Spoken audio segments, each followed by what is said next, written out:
Hi guys, welcome back to our channel. Guys, మన channel cricket సంబంధించిన ప్రతి చిన్న అప్డేట్ మన ఛానల్లో రెగ్యులర్ వస్తుంటాయి.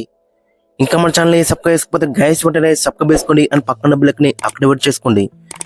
అండ్ అదే ఇంకా మన వీడియోని లైక్ చెప్తే గైస్ వెంటనే లైక్ చేసి మన వీడియోలోకి అయితే ఎంటర్ అయిదాం.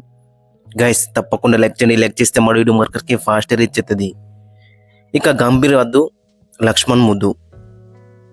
ఎందుకంటే గంభీర్ ఇచ్చిన చేదు రిజల్ట్ అనేది మనకి చాలా డిసప్పాయింట్మెంట్ అయితే చేస్తున్నాయి. ముఖ్యంగా చూసుకుంటే మన హోమ్లో ఒకసారి గంభీర్ ఇచ్చిన ఆ చేదు రిజల్ట్ ఏందో మనం ఈ వీడియోలో అయితే చూద్దాం. చాలా చేదు రిజల్ట్సే ఇచ్చింది అతనైతే. గైస్ తప్పకుండా చివరకు చూస్తేనే మీకు క్లారిటీ అయితే అర్థమవుతుంది. ఏదైనా ఉంటే ఖచ్చితంగా మీ యొక్క ఒపీనియన్ని కింద కామెంట్స్ అయితే మెంట్ చేయండి. ఇక మనం లేట్ చేయకుండా వీడియోలకి వెళ్ళిపోదాం.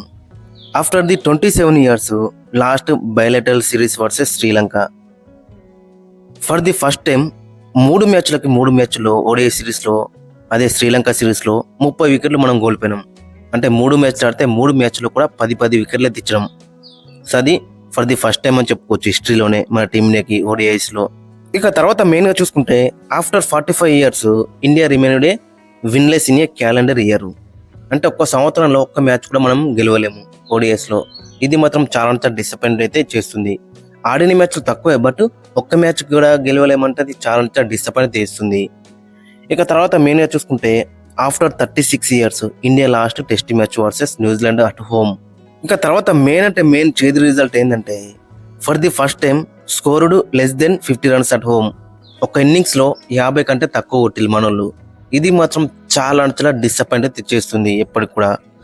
ఇక తర్వాత చూసుకుంటే for the first time India last test series versus New Zealand at home.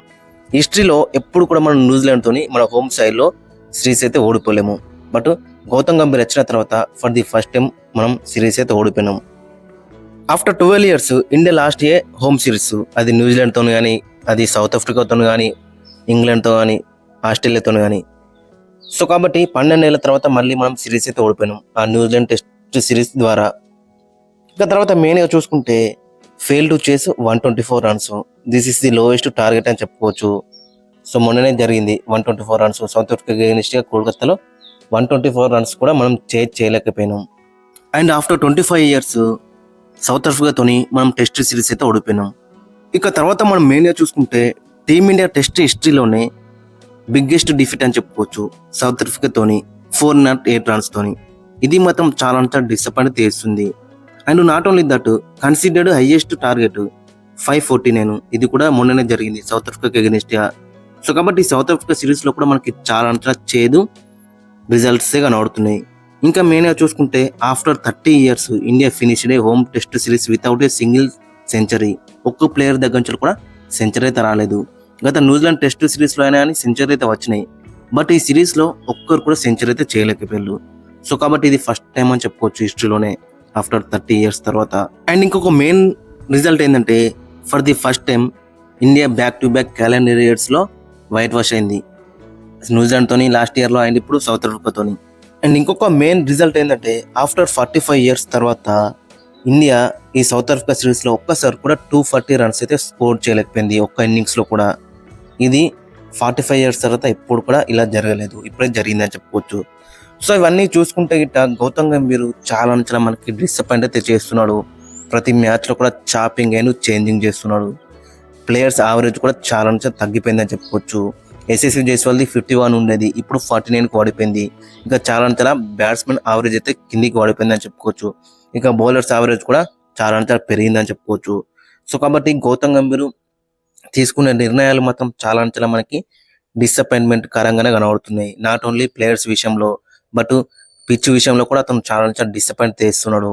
Kolkata pitch చూస్తున్నారుగా మీరు, ఎటువంటి పిచ్ తీసుకొచ్చింది అతను. ర్యాంక్ టర్నర్, ఆ ర్యాంక్ టర్నర్లో ఏ బ్యాట్స్మెన్ కూడా ఆడలేకపోయారు. టాస్ గెలిస్తే గిట్ట ఫస్ట్ బ్యాటింగ్ వేసిన టీంకి అడ్వాంటేజ్ ఉంటుంది అట్లాంటి పిచ్చుల్లో. సో కాబట్టి మనలో టాస్ ఓడిపోయి సెకండ్ బ్యాటింగ్ వేసిళ్ళు. ఇంకా పిచ్ అనేది చాలా డిటోరేట్ అయింది, చాలా ఇబ్బంది అయితే పెట్టింది. సో పిచ్ విషయంలో కూడా గౌతమ్ గంభీర్ చాలా తన ఓన్ డిసిషన్స్ అయితే తీసుకుంటున్నాడు. మరి గౌహతి పిచ్ ఇంకా టూ మచ్ ఫ్లాట్ ఇచ్చిండు. ఫస్ట్ 3 days మొత్తం ఫ్లాట్ కనబడ్డది, తర్వాత 2 days చాలా ఇబ్బంది అయితే పెట్టింది. బట్ ఓవరాల్గా చూసుకుంటే పిచ్చెస్ అనేది కూడా మనకి చాలా సెట్ అయితే లేవు. గతంలో చూసుకుంటే స్లో టర్నర్స్ ఉండేవి. Slow turners means first 3 days మంచిగా ఉండేవి. తర్వాత పోను మన ఫాస్ట్ బౌలర్లకి రివర్స్ స్వింగ్ అయ్యేది. సో అలా ఉండేది పిచ్చెస్ మాత్రం. బట్ ఇప్పుడు చూసుకుంటే మాత్రం కంప్లీట్గా స్పిన్నర్లకు ఫేవరెట్గా ఉండే పిచ్చెస్ ఇస్తున్నారు. లేదంటే ఇట్లా కంప్లీట్గా బ్యాట్స్మెన్స్కి ఫేవరెట్గా ఉండే పిచ్చెస్ అయితే ఇస్తున్నారు. సో ఇది మాత్రం చాలా మనకి డిసప్పాయింట్ అయితే చేస్తుంది. అండ్ రిజల్ట్ కూడా ఆ విధంగానే మనకి అపోజిట్గా వస్తున్నాయని చెప్పుకోవచ్చు. ప్లేయర్స్ కూడా చాలా ఇబ్బంది అయితే పడుతున్నారు. ఎందుకంటే గౌతమ్ గంభీర్ తన మెంటాలిటీ కానీ తన ఐడియాలజీ కానీ మనకు అందరికి తెలిసిందే కదా. కొంచెం గంభీరంగా ఉంటాడు. అందరు కూడా భయపడతారు. మనం స్కూల్లో కదా మ్యాథ్స్ టీచర్ కానీ ఏదైనా స్ట్రిక్ట్ ఉన్న టీచర్ పైన మనకి ఎంత భయం ఉంటుందో ఇక్కడ కూడా సేమ్ గౌతమ్ గంభీర్ పైన మిగతా ప్లేయర్స్ అందరు కూడా భయంగానే ఉంటారు. ఫ్రీగా మాట్లాడలేకపోతున్నారు. సో కాబట్టి ఆ భయం అయితే ఉంటుంది ఖచ్చితంగా. కాబట్టి ఆ ప్లేయర్స్ దగ్గర నుంచి కూడా పర్ఫార్మెన్స్ అయితే వస్తలేదు. గతంలో చూసుకుంటే బిగ్ 100s వచ్చేవి. చాలా రికార్డ్స్ అయితే మనోళ్ళు బ్రేక్ చేసేవారు బ్యాట్స్మెన్ చూసుకుంటే. బట్ ఇప్పుడైతే అలాంటి ఏమి కూడా మనకైతే కనబడతలేవు. సో యంగ్ ప్లేయర్స్కి కొంచెం ఖచ్చితంగా ఫియర్ అయితే ఉంటుంది గౌతమ్ గంభీర్ అంటే. సో అది కూడా మనకైతే కనబడుతుంది. సో అక్కడ మెయిన్గా చూసుకుంటే వివిఎస్ లక్ష్మణ్ హెడ్ కోచ్ వస్తే మాత్రం చాలా బెటర్ అయితే ఉంటుంది. వివిఎస్ లక్ష్మణ్ కూడా చాలా రికార్డ్స్ అయితే ఉన్నాయి. మన టీంలోకి అక్కడ మెయిన్గా చూసుకుంటే ఓడిఐస్లో అండ్ T20Isలో చూసుకుంటే 21 T20Is అండ్ ఓడిఐస్లో హెడ్ కోచ్ చేసిండు. దాంట్లో 14 గెలిచిండు, 3 టై అయినాయని చెప్పుకోవచ్చు. సో కాబట్టి చాలా బెటర్ రికార్డ్ అయితే ఉందని చెప్పుకోవచ్చు. ఏషియన్ గేమ్స్లో కూడా మన టీంలోకి అక్కడ గోల్డ్ మెడల్ అయితే తీసుకొచ్చిండు.